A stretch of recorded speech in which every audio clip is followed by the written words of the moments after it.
My name is Sean Gunaway, Inspector of Water Quality, and today we're here at the Lagreed Water Treatment Plant. So I'll give you a brief demonstration of idea what takes place here at the water treatment plant. Firstly, before we start the treatment process, we have these two chambers you see here that are clearly marked. We have the Franklin's intake and the Wingfield intake. Both intakes are located in the Old Road area. So the water is piped here, gravity fed here to the plant, and this is where it enters. After the water enters the weir, it comes over to these other tanks you see here. There are 8 of them, and they're called the sedimentation or settling tanks.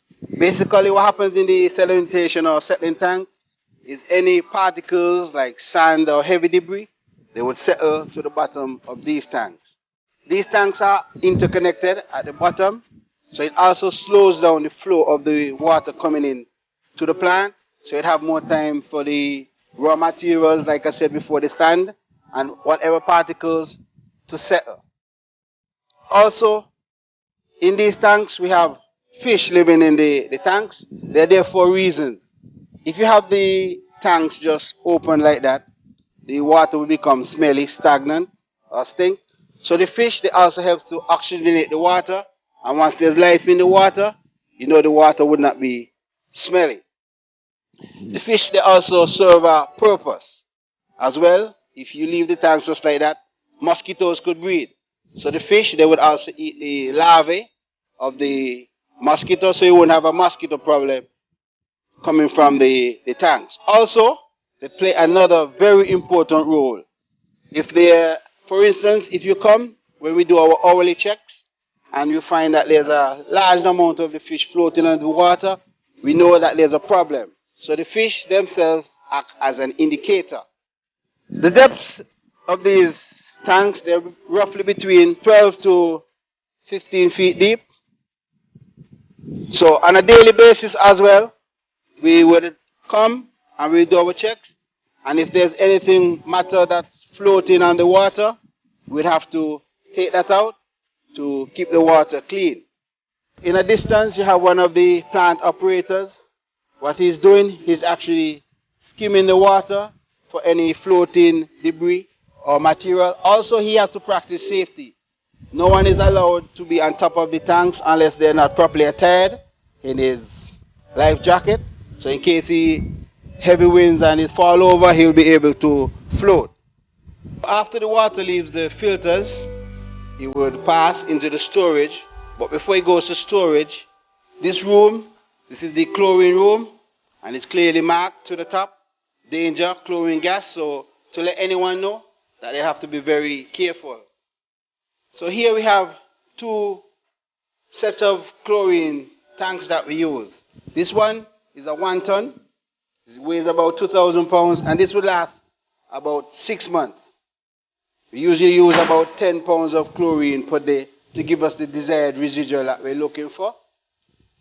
And then these smaller ones, these are some 150 pound tanks, and these would only give us about 10 days, 10 to 15 days, at 10 pounds per day, 10 to 15 days of use. That all depends on the demand of how much chlorine you would require. So on a rainy day, you would require more chlorine to chlorinate the water and keep it clean to fight whatever bacteria is in the water.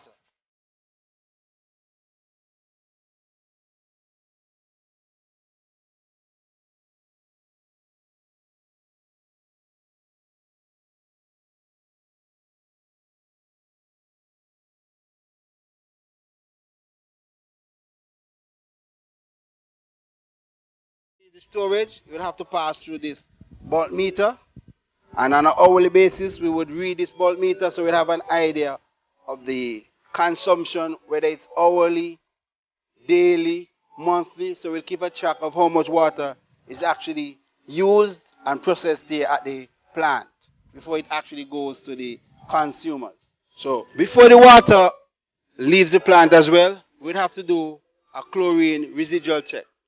That's where we check the levels of chlorine that is actually in the storage tank and actually going to the consumer.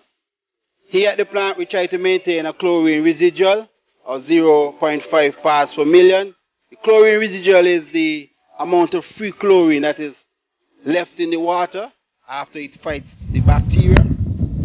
And also, we would want a chlorine residual to maintain a certain level, so when it gets to the end of the distribution system, for instance, when the water leaves here and reaches, like, for instance, the fire station, if I go to the fire station and do a residual test, I should be able to still find traces of chlorine in the water. Because the distance, as it travels, it also loses its strength, and it would fight bacteria where you would meet, like, for instance, at the dead ends or fire hydrants where water would be stagnant. So there will be enough chlorine to fight that.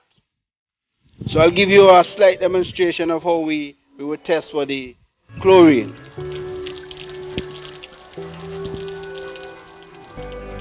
So with these two samples, one would be a blank sample, and then you would add, here I have a packet, a DPD packet, and you would add this packet to the sample, and once there's a chlorine in the water, it would have a chemical reaction, or a color change.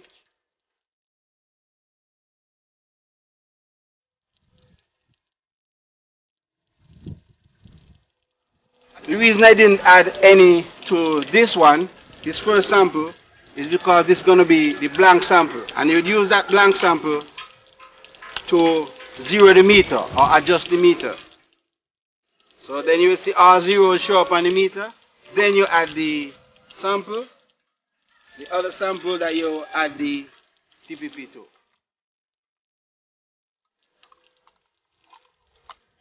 And then the readings would actually show up, and it will tell you how much chlorine there is in the water.